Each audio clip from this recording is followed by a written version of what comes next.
Praise the Lord. Tingnan po natin, basahin po natin ating banal na kasulatan. Magsisimula po ako sa Book of John. Chapter 6, beginning verse 25 to 35. When they found him on the other side of the lake, they asked him, Rabbi, when did you get here?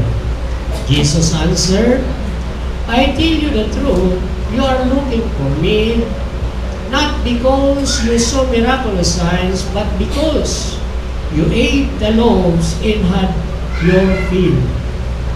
Do not work for the food that spoils, but for food that endures to eternal life, which the Son of Man will give you.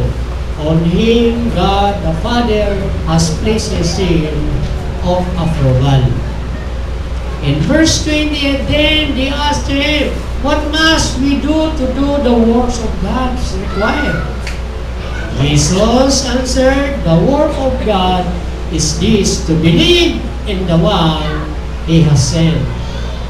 In verse 30, so they asked him, what miraculous sign then you will give that we may see it and believe you? What will you do? Our fathers ate the manna in the desert, as it is written, He gave them bread from heaven to eat. Jesus said to them, I tell you the truth, it is not Moses who gives you the bread from heaven, but it is my Father who gives you the true bread from heaven. For the bread of God is He who comes down from heavens and gives life to the world. Amen. And then they said, from now on, give us this bread. Then Jesus declared, I am the bread of life. He who comes to me will never go hungry, and he who believes in me will never be thirsty. Amen. Purihin ko ang Panginoon sa pagkabasa ng kanyang buhay at mga pangyayari ng salita. Amen. Praise God. Nakikita natin, mapapansin po natin during the time na ministry ng Jesus Christ na talagang, kumbaga, pinag-usapan dito is yung bread from heaven. Amen. Na kung saan, dito po, gusto ko muna tingnan natin sa Old Testament, yung purpose o yung layunin ng talagang bread, na talagang, dito po, buksan natin ang Exodus, chapter 25. Nais ko lang kung bigyan ng konting explanation yung tungkol po sa bread during the Old Testament time, dito sa 25 verse 30. Sabi rito sa Exodus 25 verse 30, put the bread of the present on this table to be before me at all times. Ito po yung during the time na si Moses po ay pinagawa po ng table of acacia, na kung saan dito po ay talagang halos binalutan ng ginto yung design, na kung saan ang sabi rito ng Panginoon kay Moses, put the bread of the presence on this table before me at all times. Amen. Sabi, put the bread of the presence on this table before me at all times. The bread of the presence, ibig sabihin, the bread placed on the table represented the Lord's presence. Amen. Na kung saan yung layunin o yung sinabi ng Panginoon sa mga Israelite noon, na kumbaga ang presence ng Panginoon mga nanatili. Sabi nga rito, that sustain Israel in all of life. Amen. Yung presence ng Panginoon ang magsusustain sa mga Israelite during the time na sila po ay papunta doon sa promised land. Amen. Pagdating po dito sa Book of Leviticus, tingnan po natin ang Book of Leviticus. Dito po sa chapter 24, beginning 5, may nabanggit din po rito. Sabi dito sa Leviticus 24, verse 5 to 9, the lambs on the pure gold lampstand before the Lord must be tended continually. Amen. Tapos, take fine flour and bake 12 loaves of bread. Bake, ulitin ko po ang verse 5, take fine flour and bake 12 loaves of bread using 2/10 of ephah for each loaf. Set them on the rows, 6 in each row, on the table of pure gold before the Lord. Along each row, put some pure incense and memorial portion to represent the bread and to be offering made to the Lord by fire. This bread is to be set out before the Lord regularly, Sabbath after Sabbath, on behalf of the Israelite on lasting covenant. And because it belongs to Aaron and his sons who are to eat it in holy place, because it is the most holy part of the regular share of the offering made to the Lord by fire. Amen. So, yung loops po doon ay nagre-represent po sa 12 tribes of the 12 tribes of Israel. Amen.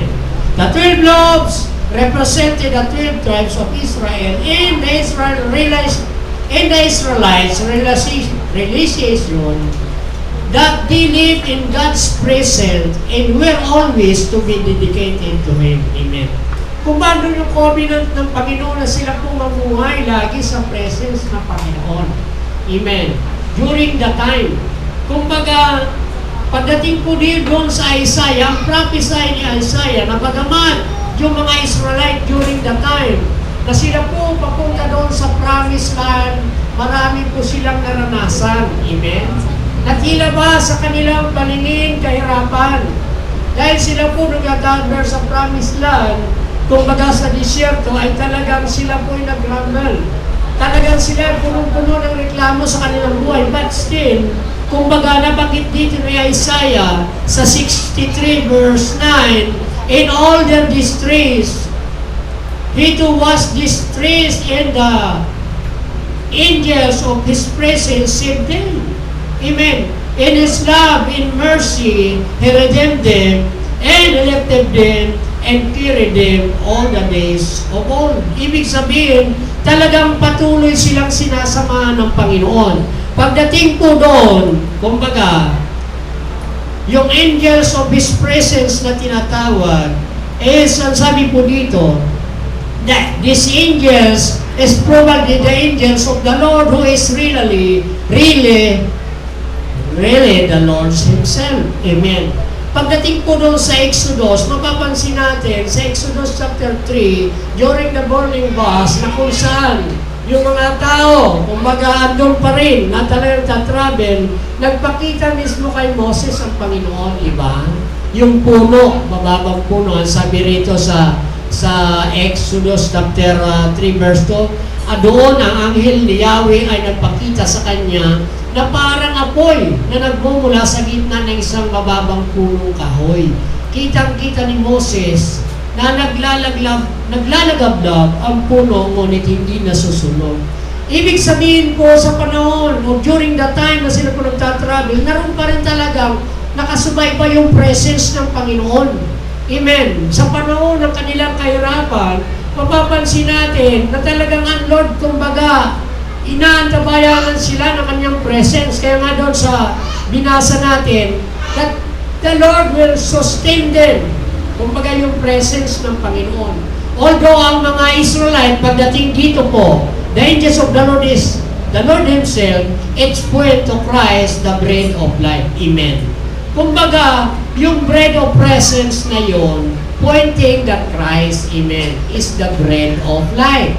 Pagdating po dito sa Exodus, chapter 6, beginning verse 5, sa Exodus, tingnan natin, upang manawa natin, 16 na kung saan makikita natin dito, in the Exodus chapter 16, beginning verse 4 to 9, ang sabi na, then the Lord said to Moses, I will rain down bread from heaven for you.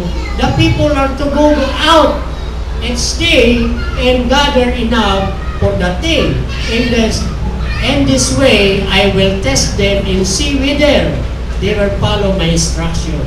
On the sixth day, they are to prepare what they bring in, and that is to be twice as much as they gather on the other day. So Moses and Aaron said to all Israelites in the evening, you will know that it was the Lord who brought you out of Egypt, and the morning you will see the glory of the Lord, because He has heard your grumbling against Him. Who are we that you are so grumble against us? Sabi ni Moses sa mga Israel. To make the story short, ito po yung time na kumbaga nakikita po rin natin dahil sa kahirapan na kanilang naranasan, nandun pa rin yung glory ng Panginoon. Yung presence ng Panginoon talagang sinasamahan ang mga Israelite during that time. Amen. At doon mapapansin natin na talagang yung binasa natin kanina, yung the table of presence of God, kumbaga nananatili sa kanila. Although pagdating doon sa chapter 14, puno ng reklamo po itong mga Israelite. Pagdating po dito sa book of Exodus chapter 14, sabi rin, as Pharaoh approached, the Israelites looked up, and there were the Egyptians marching after them. They were terrified and cried out to the Lord. They said to Moses, what it because there were no grapes in Egypt that you brought us to the desert to die? What have you done to us by bringing us out of Egypt? Did we say to you in Egypt, leave us alone, let us serve the Egyptian? It would have been better for us to serve the Egyptian than to die in this desert. Ito po yung mga reklamo na kung saan sila po nasa deserto, mamamatay sila. Yun ang kaisipan nila, na sila mamamatay sa gutom kasi deserto nga, walang makita. Ito yung sinasabi dito sa Book of John, na kumbaga sinabi na mabuti pa ron. Nung kami nasa Egypt, kami napapakain.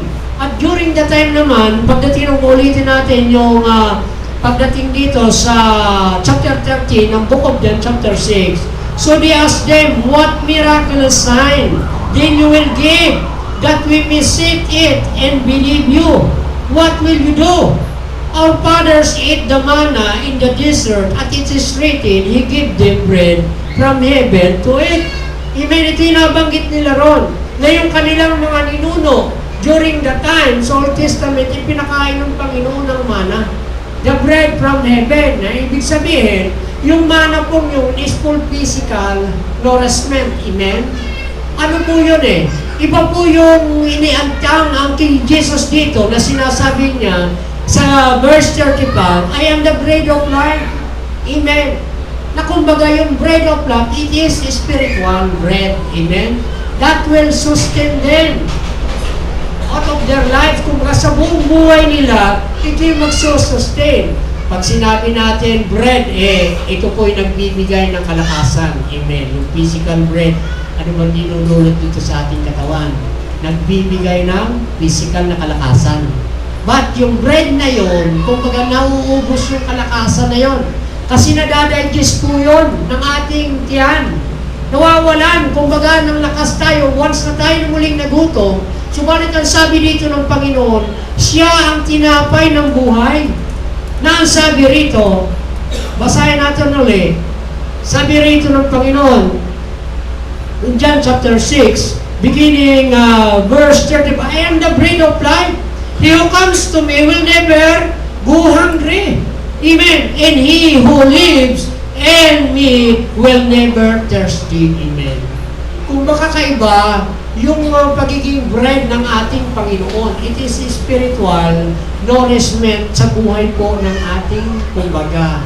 As a believer, tayo po, siya po ang bread of life na nagbibigay, nagsusustain ng kalakasan sa buhay po ng bawat isa sa atin. Amen? Palakpakan mo natin ang Panginoon kung maunawaan po natin. Amen. So yung po nagbibigay, kaya sabi nga dito ng Panginoon sa kanya statement na kumbaga, I am the bread of life. Sabi rin, this statement tell us that Christ is the sustenance that nourishes spiritual life. Amen. Siya po yung magsusustain ng kalakasan spiritually sa buhay ng mga believers. Pagdating doon sa verse 53 ng book of John chapter 6, ang sabi ron, sabi, Jesus said to them, I tell you the truth, unless you eat the flesh of the Son of Man and drink His blood, you have no life. No, you have no life in you. Walang buhay. Maliban daw na kanin natin ang kanyang katawan. Ibig sabihin dito is yung Word of God, maliban na kainin natin, kumbaga spiritually, wala daw tayong buhay. Amen. In the book of John chapter 8 verse 12, sabi ron, Jesus said, I am the light. This statement, kumbaga, makita natin na kumbaga mayroong 6 statement na sinabi ang Panginoon. Nasabi, Jesus said, I am the light of the world. Ako yung liwanag ng mundong ito. Na kumbaga, kapag sabi, whoever follows me will never walk in darkness but will have the light of life. Amen. Kumbaga naroon na kapag tayo daw po ay kumbaga sumunod sa ating Panginoon through His Word, tayo po ay hindi nalalakad sa kadiliman. Amen. Nasusustain yung buhay natin ng liwanag ng salita ng Diyos sa buhay po ng bawat isa sa atin. Yun ang first statement, I am the light of the world.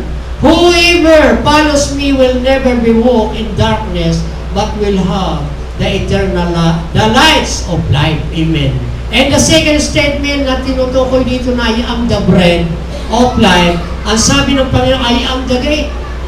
Whoever enter through me will be saved. Amen. Siya po ang pintuan ng buhay o ng kaligtasan na ang sabi dito sa John chapter 8 verse 12, ang sabi na John chapter 8 at John chapter 10 verse 9, whoever enters through me will be saved. Ibig sabihin, kapag daw tayo pumasok, kumbaga, sa gates na yon, sa Kanya, pamamagitan niya, tayo daw po ay maliligtas. Amen. Si Jesus po ang tinapay ng buhay mula sa langit. Amen. Nanabanggit po dito sa verse 35, I tell you the truth. Sabi rito, I tell you the truth that he who comes to me will never go hungry, and he who believes in me will never be thirsty. Amen. Praise the Lord. So yun po ang kahalagahan ng ating Panginoon sa buhay po as the bread of our life. Amen. Spiritually, I am the God, the shepherd. Amen. Siya din po ang Diyos na tagapangalaga ng ating mga buhay. Pagdating dito sa John chapter 10, verse 11, sabi, I am the good shepherd. The good shepherd lays down his life for the sheep. Amen. Diba? Sabi ng Panginoon, I am the good shepherd. Paano ba? Binigay niya ang kanyang buhay mismo sa kanyang mga tupa. Amen. Diba si Jesus ay namatay? Amen. Namatay, binigay niya ang kanyang buhay para sa kaligtasan mo at kaligtasan mo. Amen. Namuha niyo po ba?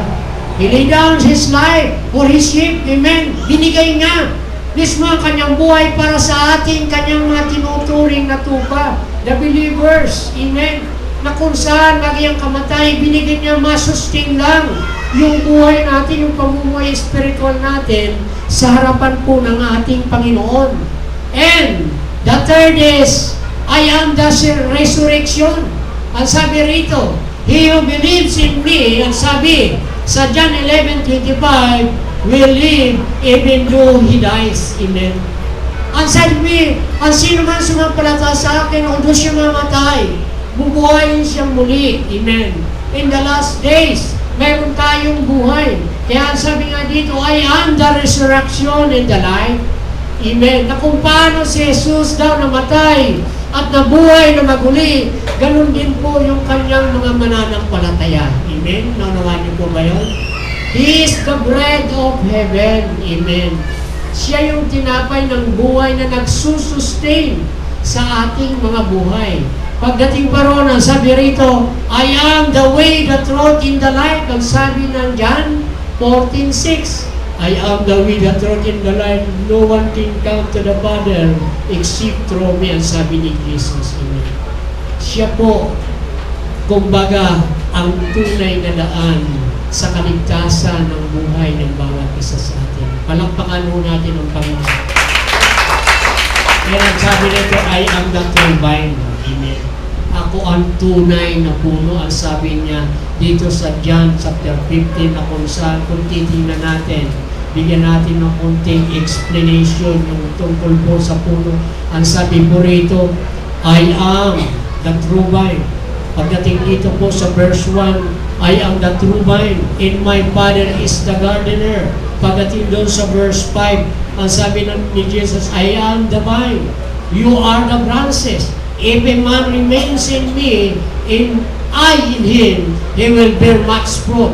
Apart from me, you can do nothing.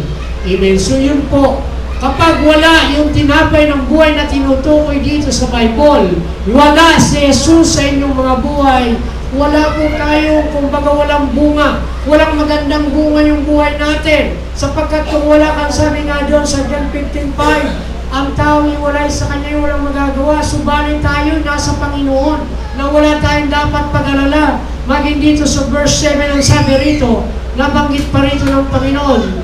In verse 7, if you remain in me, ask whatever you wish, and it will be given to you. Kumbaga, walang humingi ka sa Kanya, doon sa tinapay, tinuturing natin tinapay ng buhay, ano mang hilingin mo sa Kanya. Ano mang pangangailangan mo, ang Diyos na ito, na kumbaga na nagkatawang tao na sinasabing tinapay ng buhay mula sa langit, kayang isustain ang lahat ng pangangailangan. Amen? May sakit ka, kaya kang pagalingin ng Panginoon. Amen. Through prayer makikita natin, dito pong magtatapos about worship, kumbaga, ang prayer po'y napakalaga. Sabi rin, I am the true vine. Ako ang tunay na puno. Kapag ikaw nakakabit, kumbaga sa puno, mamumunga ka ng sagana. Subalit, kapag ikaw wala sa puno, ibig sabihin, wala kang may bubong, walang saysay ang iyong buhay. Walang, kumbaga, walang improvement, wala lahat ng bagay. I am the vine, you are the branches. If a man remains in me, and I be in him, he will bear much fruit. Apart from me, you can do nothing. So napakalaga po, ang gusto kong bigyan din dito, na yung vine na yun, yung puno na yun, kumbaga ang puno, kumbaga ng ating pananampalataya is Jesus Christ. Amen? He is the author and the perfecter of our faith. Amen. He is our vine. Siya ang ating puno. Tayo yung mga sanga lamang na gusto nating maayos na buhay, kailangan na nanatili tayo sa puno na yon. Ano ba ang mayroon yung puno na yon? Si Jesus Christ ay pinagmumulan ng lahat ng bagay. Amen? Amen. Ulit sinabi niya, I am. Kumbaga yung flesh dito tinatawag that if you eat the flesh of the... Ang sabi rin yung laman, ibig sabihin representing the Word of God, na kapag mineditate natin ang salita ng Diyos, ito po'y nagbibigay ng buhay kalakasan sa bawat isa sa atin. Na sa panahon ng ating pangangailangan sa paglapit natin sa Kanya, doon sa tunay na puno na yon, na ating pinapanampalatayanan, anumang hilingin natin, kayang ipagkaloob ng Diyos. Amen? Amen! He is the source of everything. Sabi nga ng John 1, I am. Ano sabi niya doon sa John chapter 1, beginning verse 1? In the beginning, balikan natin. Ano sabi ron? In the beginning, ano was the Word, and the Word was God, and the Word was God. Amen. In the beginning was the Word, and the Word was with God, and the Word was God. Siya yung Diyos, yung salita na mini-meditate natin. Na kapag pinag-aralan natin, kinakain natin yung laman ng salita ng Diyos na nagbibigay buhay sa bawat isa sa atin. Kaya sabi doon sa 6 verse 53, ang sabi ron ng Panginoon sa 53, sabi ron, I tell you the truth, unless you eat the flesh of the Son of Man and drink this blood, you have no life in you. Wala kang buhay. Amen. Pagdating doon sa verse 63, ang sabi dito ng Panginoon, the Spirit gives life, the flesh count for nothing. The word I have spoken to you are spirit, indeed are life. May buhay yung salita ng Diyos, may spirit at buhay na nagbibigay kalakasan sa bawat isa sa atin. The Spirit gives life. Ang sabi rito, the flesh count for nothing. Itong laman na ito, kumbaga walang saysay. Kaya nga sabi niya doon sa mga taga-Israelite, kumbaga pinakain kayo. It is not Moses na nagbigay sa inyo ng tinapay. Ang sabi doon sa John chapter 6, verse 20. Kaya nga sabi dito sa verse 27, do not work for food that is spoils, but for food that endures to eternal life. Amen? Sapagkat yung physical food nga naman, wala po yun eh. Pansamantalang kalakasan lang ng ating physical na katawan niya. Mas matindi po mararanasan natin kalakasan kapag tayo po, although nararanasan to, lalo mga intercessor, mahilig ng fasting. Kapag puno ka ng Word of God, kahit hindi ka po kumain ng ilang araw, dahil sa salita ng Diyos na nabubuhay sa puso't isip mo, kumbaga yun na nagbibigay kalakasan sa bawat isa sa atin. Nasusustain o doon kumbaga wala nang laman minsan ang tiyan natin, kapag nag-ahari yung Word of God sa puso't isip mo, malakas ho tayo. Kaya nga sinabi ng Matthew 4, hindi lamang nabubuhay ang tao sa tinapay, kundi sa bawat salita din naman ng Diyos na namumulawi sa kanyang mga labi, the Word of God, na makapangyarihan. Yung food na yan na lagi nating minsan nakakalungkot, sapagkat maraming Kristiyano, kapag umapin ang tiyan, iba na ang laban. Amen. Iba na. Nangangamba na. Amen. Kapag tunay na Kristiyano, tunay na sumampalataya ka doon sa bread of heaven na tinatawag na galing mula sa langit, sa pamamagitan ni Jesus Christ at ng kanyang salita, malakas po ang ating nararamdaman. Sa panahon ng ating pangangailangan, ang sabi ng John chapter 15, verse 7, kung nananatili kayo sa akin, at ang salita ko'y nananatili sa inyo. Yung perfect will of God sa pangangailangan, hingin mo yung pangangailangan. Amen. Maaaring tayo ngayon may pangangailangan. Minsan nililito tayo ng kaaway. Hindi natin minsan nagbibigyan ng pansin yung salita ng Diyos. Ang binibigyan natin pansin, yung mind natin, dinadaya ng kaaway para tayo manghina. Doon tayo nakatingin sa ating, kumbaga, physical bread o doon sa ating mga pangangailangan. Kaya nakakaranas minsan ng mga Kristiyano ng panghihina physically kasi minsan yung faith nila naiibsan. Nagkukulang po yung Word of God sa kanyang puso. Na pag minidicate natin yung Word of God, kung nananatili ka sa akin, pangako ng Diyos yun. At nananatili ang salita nyo, kumbaga ang salita ko sa inyo. Hingin mo yung kaibigan. Ano ang pangangailangan ng tao? Marami. Amen? Nanulungkot ka, pili kang bigyan ng joy ng Panginoon. Amen? Nagugulumihan ka, pili kang kapayapa. Nabibigatan ka. Ang sabi ng Panginoon, Joshua, ang sabi ng Matthew 11:28, lumapit kayo sa akin. Kumplito ang Diyos. Amen. Kumplito yung Diyos na ito na tinutukoy dito bread from heaven. Si Jesus Christ po yun. Na kapag lumapit tayo sa ating Panginoon, He can sustain all or everything that we need. Amen? Kaya nyo i-sustain po yun. Isang maikling testimony, praise the Lord, kami po ay, kumbaga, naharap sa isang gastusin.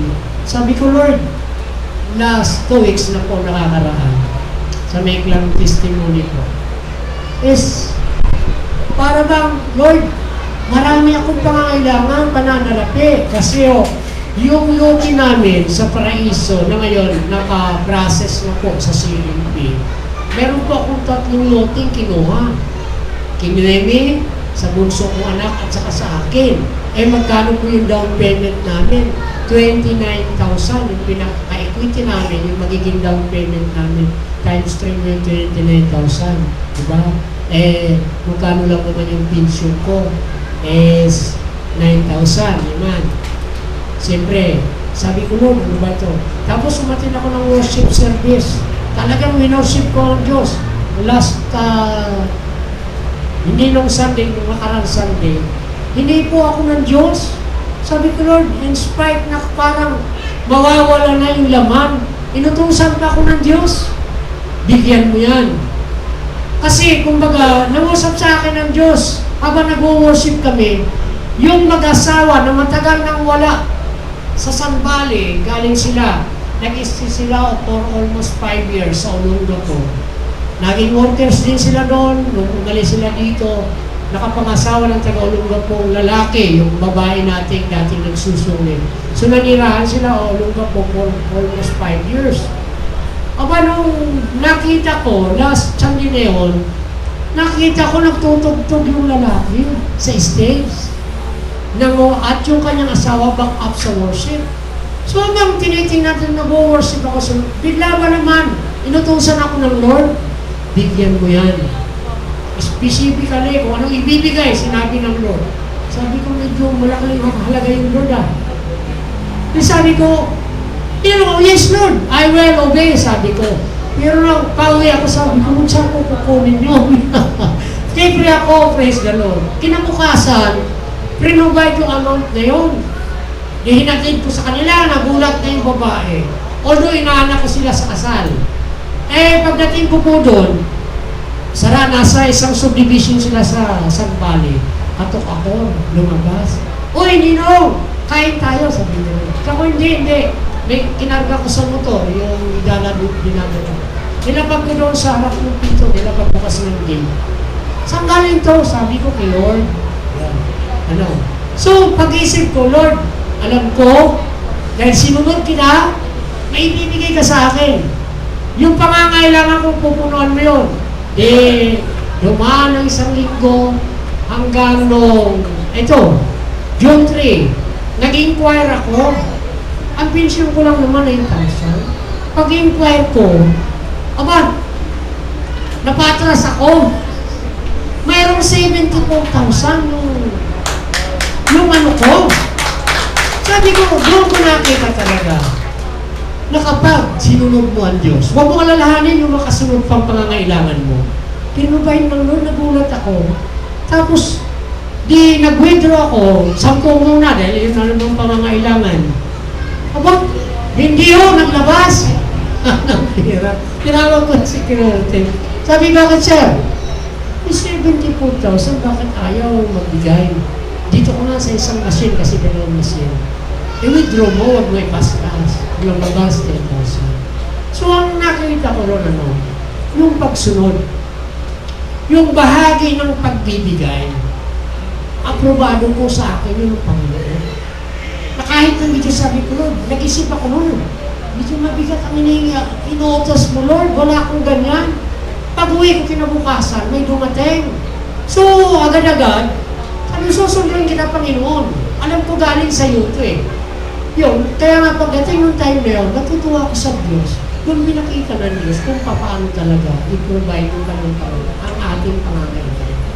Yung katapatan ko sa salita ng Diyos. Diba?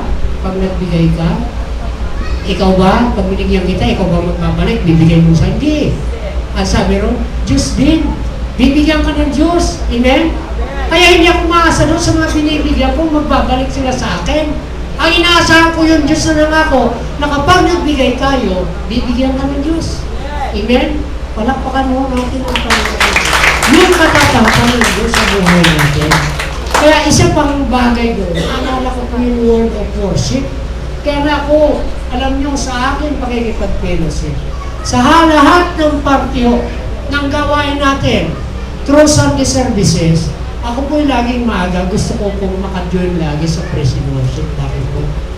Sa praise and worship po, ang worship po napakahalaga. Kapag sinamba natin ang Diyos, amen? Dito po ako magtatapos sa worship na kung saan kapag sinamba natin, in spirit and truth ang Panginoon, may blessing ng Panginoon sa mga nananamba, amen? Amen! Ang sabi rito, pag sinamba natin ang Diyos, to overshadow us with His, sabi rito, to overshadow His people with His glory. Amen. In Exodus chapter 4, beginning 34, kumbaga mapapansin natin dito, then the cloud covered the tent of meeting, and the glory of the Lord filled the temple, the tabernacle. Ito po during the time of Moses. Yung templo na yun na kumbaga ginagamit ng mga Israelite sa pagsamba. Halos di makapasok si Moses sa banal na presensya, lakas na banal na presensya ng Panginoon. Yung ulap pumasok doon. Amen. The glory of the Lord. Kaya napakalago po ng worship. Sa worship natin sa isang, kumbaga, pag-anointed talaga at prepare yung song leader sa isang sigaw lang, mararamdaman mo na yung kakaibang karamdaman, yung presence ng Panginoon. Amen? Kaya sabi ron, to overshadow His people with His glory kapag winorship natin. Ito po yung nangyayari doon sa Exodus pagdating doon sa verse 35.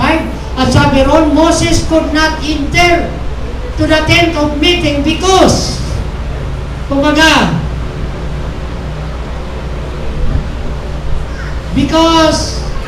the presence seated upon it, and the glory of the Lord filled the tabernacle. Amen. Pinuno ng Diyos ng kanyang banal na presensya. Tatandaan po natin, ang iglesia na ito ay iglesia ng Diyos. Amen. Amen. Amen. Palakpakan natin ang Diyos. Na kapag tayo pumasok, gusto ko lang bigyan ng konting din tungkol sa worship. Sabi ko nga last Sunday na ako nagturo sa San Valley. Sabi ko, bigyan natin ng game. Banagahan natin yung Sunday. Sapagkat binigyan tayo ng Lord 6 days. Nagtatrabaho tayo para sa kabubuhay natin. Itong pang-pitong araw na ito, dito ka bibigyan ng kapahingahan ng Lord. Amen? In His presence. Amen. In His presence, mararamdaman mo kapahingahan. Gaano man kabigat ang ginawa mo sa buong linggo nakaraan. Kapag sinamba mo ang Diyos ng totohanan sa buhay mo, mararamdaman mo yung kapahingahan sa lugar nito. Amen? Mararamdaman mo natin. At na-experience natin yung glory ng ating Panginoon. Kaya napakahalaga po ng ating pagtitipong to. Sa bahay pa lang ang sabi ko, kung magpa-search na tayo sa Panginoon, doon nangyayari. Na kapag nagkatipon ang sabi ng Matthew, sabi doon, if there are 2 or 3 gathered in His name, He is in the midst of them. Nasa kalagitnaan natin ng Panginoon. Kung prepare yung kung ang mananambang yung sa bahay pa lang handa na siya, excited siya mag-worship sa Panginoon dito sa lugar na ito, sa pagtitipon natin, malaya pong kumikilos ang banal na Espiritu sa ating kalagitnaan.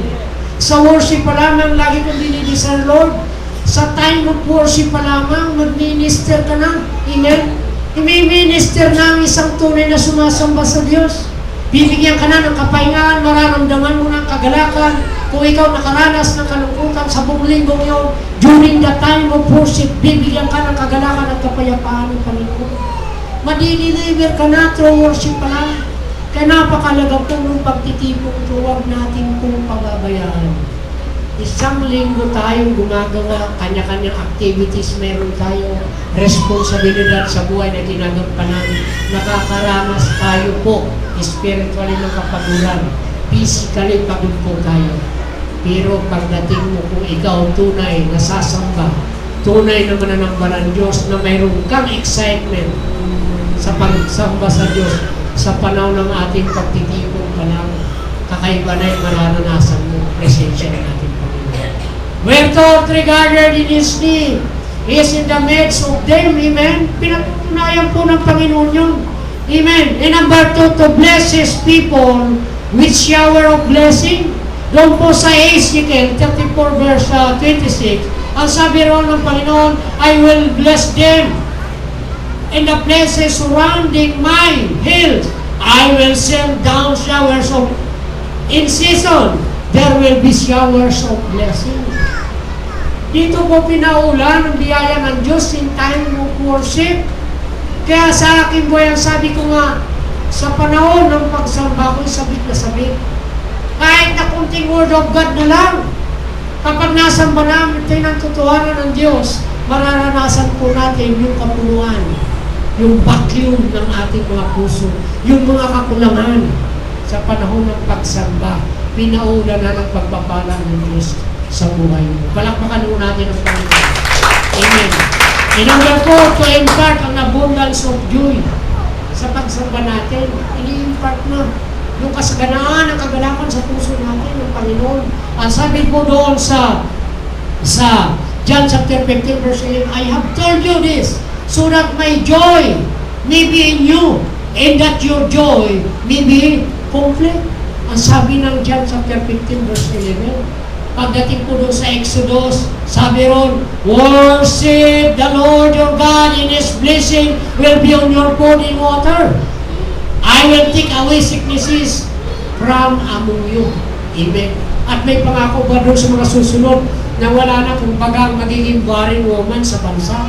Kapag sinamba po natin ang totohanan ng Diyos, there is a shower of blessing in us. Your food and water ang pangangailangan mo. I-bless ka. Even sickness and diseases will be, ang sabi ng Panginoon, ay aalisin ko. Amen.